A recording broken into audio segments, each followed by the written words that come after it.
So we did a little bit of strictly prep, right? Thank you, Jeffrey, for you guys dancing for however many minutes. So we kind of talked about just focusing on building the connection and dance together, right, then a little bit more separate. So when we warmed up to two different styles, what I was seeing in the 3, 2, 1, we were a little quick to just start everything out, and just knowing that as a follower we can have influence over that, right? I don't need to go from the get-go, but if I stay square and I don't do anything, my leader's gonna go, right? But if I try something where I'm like, ooh, what if I'm a swaying tree for 3 beats, right? What if I just turn my body, yeah? If I just try adding in an angle or a shape or something, it'll get my leader to pay attention and we can slow down the beginning, yeah?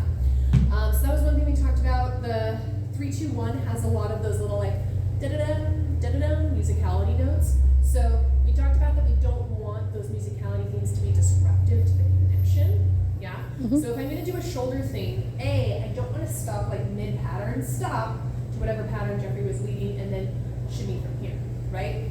If I was mid-pattern in a sugar push, I could do a shoulder, right? So that it's not disrupting the pattern structure and it's not disrupting the connection. But you'll notice that if my left hand is connected, then I'm probably gonna do more with my right? And it gives the illusion I'm moving both, but I'm trying not to move this one because now it's gonna break the connection.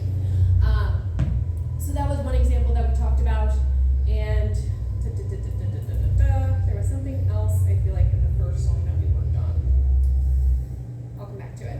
And then we also danced to Son of a Preacher Man, right? Which actually, the more we listen to it, this has more of a flipple timing rhythm. And it can give a more patient aesthetic to the dance if we're using some of those rhythms incorporated within the dance, rather than always doing straight timing to something that swings a little bit harder, like that song. So then we practiced doing it, especially on your threes. When you were doing your underarm passes or your side passes, you were taking more time on the 3, which was really nice because it also, a lot of our songs, the huge hits are on odd beats. So when you flip the timing of your triple, you're gonna be more musical.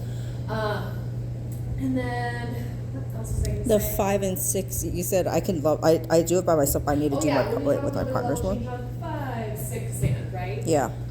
So finding the end of the rope can help your partner do that portion with you, right? Theirs is gonna be a little bit more muted than yours because you're influencing it. But the hope is you create the level change and they're gonna do the part of it and the ending with you because we communicated it through the connection. So just getting to the end of the rope a little bit sooner. But remember what we talked about in the class, getting to the rope at the end, I actually keep a bend to it. That's what allows me to connect faster in that leverage connection when I want to do that variation. And just in general in our dance, we were getting a little bit overstretched in the arm, right? Which was making us susceptible to almost sometimes getting pulled on those ones.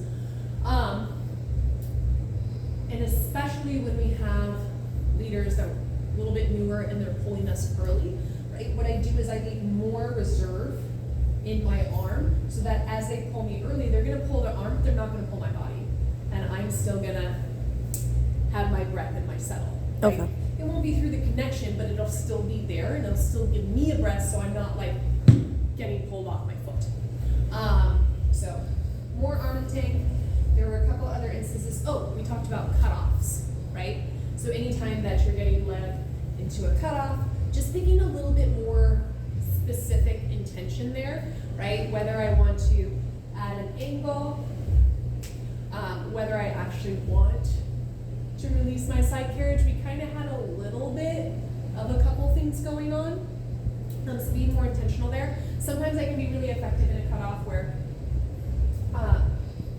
I do my cutoff and then I watch and see what my partner wants to do. Maybe they want to hit up my arm. Maybe they want to do one of the hayas for a free spin. Who knows what, but I can give them the opportunity. I don't always have to do some kind of back and forth. Yeah? Yes. So we practiced those. I feel like there was maybe one more thing we practiced. We talked about the sugar tuck, picking all of this up so that if we delay that sugar tuck and we play for a little bit, then we don't drop all of this.